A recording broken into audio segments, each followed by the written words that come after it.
السلام عليكم ورحمة الله وبركاته. أهلا بيكم، أنا مستر محمود فؤاد، والنهاردة إن شاء الله هنبدأ مع بعض كورس تأسيس الصوتيات. النهاردة هنتكلم عن موضوع مهم جدا وهو موضوع الصوتيات. موضوع الصوتيات ده موضوع بيشغل ناس كتير جدا وهي بتتعلم الإنجليش. الصوتيات حاجة في غاية الأهمية، مهمة جدا جدا جدا، وكتير من اللي بيدرس إنجليش سواء هو عايز يدرس إنجليش لنفسه أو بيدرس لولاده إنجليش أو حابب إن ولاده يتعلموا لغة بشكل كويس، عنده مشكلة في فهم الصوتيات مستوياتها وليه الصوتيات مهمة. في الفيديو ده ان شاء الله هنشرح مع بعض يعني ايه صوتيات، ليه الصوتيات مهمة في الانجليش، ايه هي مهارات اللغة الانجليزية، وليه الصوتيات مهمة علشان تنمي كل مهارة من مهارات اللغة. وهناخد مستويات الصوتيات وبعدين ان شاء الله هنبدأ نشرح الصوتيات بشكل مفصل من اول اصوات الحروف لحد الشورت فاولز، اللونج فاولز، الكونسونانت بلندنجز، دمج الاصوات الساكنة، والليترز كومبينيشن او combination of letters اللي هو دمج الحروف مع بعض علشان تديني اصوات مختلفة. طيب دلوقتي احنا هنتكلم عن حاجة اسمها الفونكس. الفونكس في الانجليش معناها صوتيات. طيب الصوتيات دي مهمة ليه في الانجليش؟ خلينا نبدأ اول كلامنا عن الانجليش سكيلز. انجليش سكيلز اللي هي مهارات اللغة، مهارات اللغة الإنجليزية. اللغة الإنجليزية زيها زي أي لغة بندرسها، مكونة من 4 مهارات أساسية. هي مهارة الليسننج، في مهارة تانية هي مهارة السبيكينج اللي هي التحدث، في مهارة تالتة اللي هي مهارة الريدنج اللي هي القراءة، المهارة الأخيرة هي مهارة الرايتنج اللي هي الكتابة. دول 4 مهارات أساسية لأي لغة بنتعلمها. في الإنجليش عندي 4 مهارات أساسية: listening, speaking, reading, writing. السؤال هنا هو ليه الفونكس مهمة لل4 مهارات، أو إزاي الفونكس مهمة علشان تحسن لي ال4 مهارات. أول حاجة مهارة الليسننج، لو أنا مش دارس صوتيات كويس موضوع الليسننج هيبقى بالنسبة لي مشكلة كبيرة جدا، لأن أنا مش هبقى قادر أميز أصوات الكلمات اللي أنا بسمعها، وبالتالي هيبقى عندي مشكلة في الفهم. على سبيل المثال أنا عندي كلمات متشابهة جدا في النطق زي كلمة بن وبن، بمجرد تغيير الصوت الأول معنى الكلمة نفسه بيختلف، وبالتالي مش هتقدر تميز كويس، وبالتالي المعلومة مش هتوصل بشكل جيد. نفس الفكرة في موضوع السبيكينج، لو انت قلت لحد ثانك يو ما ينفعش تقول لحد ثانك يو مثلا، تمام، لأن ثانك دي الماضي بتاع الفعل ثينك، وبالتالي انت غيرت المعنى. انت الاصل بتاعك انت عايز تقول thank you اللي هي th اللي بتتنطق ث sound، تمام. برضو بالنسبة لموضوع الريدنج، لو انا ما درست الصوتيات كويس مش هقدر اعمل ريدنج، طفلي كمان مش هيقدر يعمل ريدنج بشكل كويس، لان في الاساس الريدنج معناه decoding، يعني فك شفرة الكلمة صوتيا. على سبيل المثال لو انا قلت مثلا كلمة cat، لو انا مش قادر اميز letter C وبعارف ان ده بيديني ك sound، وان ال A هنا between two consonants هتديني short A، والشورت A هتنطق A، فجمع ده مع بعضه واقول ك A، والفاينل T هتنطق ت sound، بالتالي انا مش هقدر اقرأ بشكل جيد لو انا مش قادر افك شفرة الكلمات صوتيا، او لو طفلي مش قادر يعمل ده، موضوع الريدنج هيبقى شبه مستحيل. ومهارة الريدنج هي اهم المهارات اللي ممكن لو انا اتعلمتها كل حاجة في الانجليش بالنسبة لي هتبقى سهلة، ولو علمتها لطفلي بعد كده كل حاجة في الانجليش هتبقى بالنسبة له سهلة. يبقى الريدنج مهم جدا. ريدنج في الاساس بيعتمد على ديكودنج، احنا قلنا عملية ديكودنج يعني فك شفرة الكلمة صوتيا، وبالتالي الاساسيات بتاعتي لازم تبقى من الصوتيات. ابدأ دراسة الصوتيات بشكل منظم وبشكل جيد. في النهاية برضو انا عندي المهارة زي مهارة الرايتنج اللي هي الكتابة، وبرضو انا لو عايز اكتب مثلا كلمة ميت وانا مش عارف ان الام هتديني الم ساوند والاي الصوت ده، لو انا مش عارف ان الصوت ده اسمه لونج اي، واللونج اي هنا هيعملها لي الحرفين اي مع الاي، وفي النهاية هقفل بالته ساوند، برضو هيبقى عندي مشكلة في الرايتنج. يبقى احنا هنا عرفنا ان الفونكس مهمة جدا، دراسة الصوتيات مهمة جدا لأي حد بيتعلم انجليش من البداية او بيتعلم طفل صغير انجليش، مهمة جدا في تحسين الاربع مهارات بتوع اللغة: الرايتنج، ريدنج، والليسننج، والسبيكنج. بعد كده خلينا نتكلم عن الفونكس من حيث المستويات. يعني انا مطلوب مني ادرس ايه في الفونكس؟ اول حاجة انا مطلوب مني اعرف الساوندز بتاعت الليترز، الساوندز بتاعت الليترز، الحروف. كويس. تاني حاجة مطلوب مني اعرف حاجة اسمها الشورت، ده المستوى التاني، الشورت فاولز، وكل الكلام ده احنا هنتكلم عنه بالتفصيل وهنشرحه بالتفصيل. تالت مستوى بيكلمني عن اللونج فاولز اللي هي الحروف المتحركة الطويلة. رابع مستوى بيكلمني عن حاجة اسمها الكونسونانت بلندنج، بلندنج يعني دمج الأصوات الساكنة. وفي النهاية بيبقى عندي combination of letters، دمج الحروف مع بعض عشان يديني أصوات مختلفة عن الحرفين. زي ما بقول مثلا الاس مع الاتش هتديني صوت اسمه ش، وده ملوش علاقة بصوت الاس لوحدها والاتش لوحدها.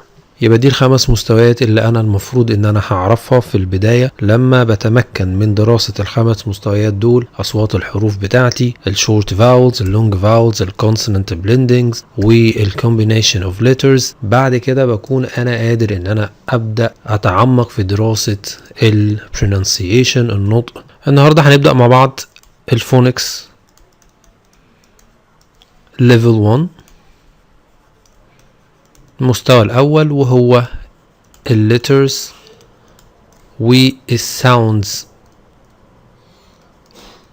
والساوندز بتاعت الليترز، أصوات الحروف. تمام. خلينا نكتب الحرف الأول كده وإحنا بنكتب مع بعض نركز في طريقة الكتابة. الحرف الأول أهو أنا بكتب 1 2 3، ودي السطرين بتوعي 1 2. ده لتر اسمه لتر A. لتر A أنا بنطق الأول لازم أبقى عارف إن الحروف الإنجليش letters. How many letters are there in English؟ أنا عندي كم حرف في الإنجليش؟ أنا عندي 26 letters، عندي 26 حرف في الإنجليش. لما بقسمهم 21 consonant 21 حرف ساكن، وفي 5 vowels 5 حروف متحركة. 5 حروف المتحركة لازم اعرفهم كويس جدا واحفظهم، اللي هم ال A E I O U. تمام. اول حرف عندي هنا هو حرف ال A. طيب ايه المطلوب مني اعرفه عن كل حرف في الانجليش؟ نركز مع بعض. لو انا عندي اللتر بتاعي، انا مطلوب مني اعرف 3 حاجات. الحاجة الاولى هي النيم بتاع الحرف ده اسمه ايه. تاني حاجة مطلوب مني اعرف الساوند بتاعه، الصوت. وتالت حاجة الشيب بتاعته او how to write it، ازاي اكتبه. ازاي اكتب الحرف ده مهم جدا طبعا عشان الرايتنج بتاعي يكون سليم، خطي يبقى جميل، او لو بعلم طفل صغير لازم يبقى خطه كويس. طريقة كتابة الحرف دي مهمة جدا، وبنلاقي مشكلة كبيرة جدا في طريقة كتابة الحروف لحد دلوقتي في ولاد في مرحلة متوسطة وناس كبار جدا بيغلطوا في طريقة كتابة الحرف.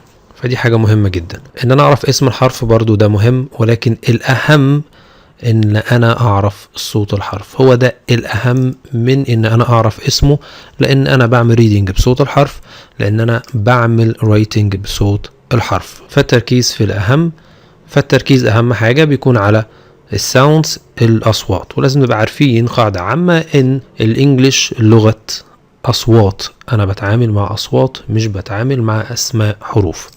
تمام. نرجع تاني. letter A واحد من الفاولز، يبقى لازم اقول هو consonant ولا vowel. والله هو vowel. الفاول في الانجليش عنده two sounds عنده صوتين، واحد اسمه short وواحد اسمه long.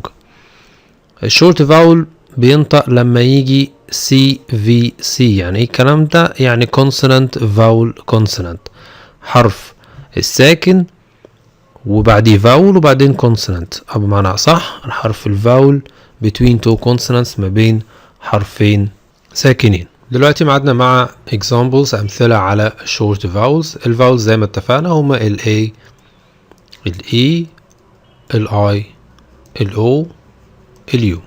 طيب احنا قلنا الفاول between two consonants، لو انا قلت والله ك A ت، يبقى انا ال A هنا short، هنطق A. عندي كلمة ه، عندي كلمة هن ه ا ن، عندي كلمة هت اه اه.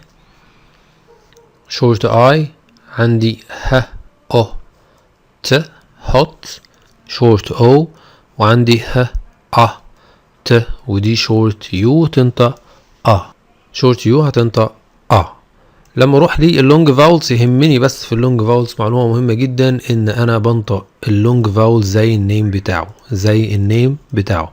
يعني اللونج A هينطق A، اللونج E هينطق E، اللونج I هينطق I، اللونج O هينطق O. اللونج U الوحيد في اللونج فاولز اللي عنده صوتين، يا اما يو يا اما او، يا اما يو يا اما او.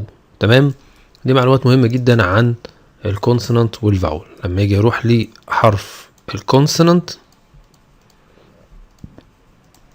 الحرف الساكن، حرف الساكن عنده one sound، عنده صوت واحد، ما عدا حرفين هما السي والجي عندهم صوتين، واحد اسمه soft واحد اسمه hard. في العموم السي والجي بيتنطقوا hard. طب ازاي بيتنطقوا hard؟ لما السي تنطق ك يبقى ده hard، لما الجي تنطق ج يبقى ده هارد. تمام. امتى بنطق سوفت؟ لو جه بعديهم 3 حروف لازم احفظهم، اي او اي او واي.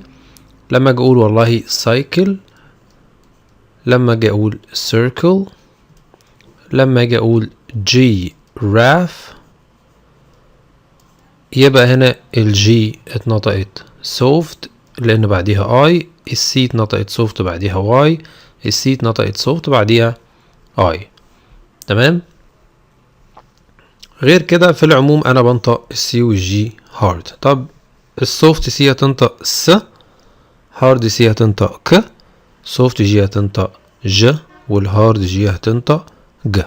كده احنا خدنا فكرة عامة عن اصوات الحروف. قلنا ان هما 26 letters، في 21 consonants 21 ساكن، وفي 5 vowels. وعرفنا امتى بيبقى الفاول شورت وامتى بيبقى لونج. وقلنا ان في معلومة مهمة جدا لازم ابقى عارفها، ان الشورت فاول بنطقه لما يبقى between two consonants، واللونج فاول بينطق زي اسمه. طبعا في ليفل 2 هندرس الشورت فاولز بالتفصيل، وفي ليفل 3 هندرس اللونج فاولز بالتفصيل، وايه الحروف اللي بتعمل لي اللونج فاولز، وده المهم. كده كنت انتهينا من درسنا النهارده. ان شاء الله بداية من الفيديو اللي جاي هنتكلم عن أصوات الحروف بالتفصيل.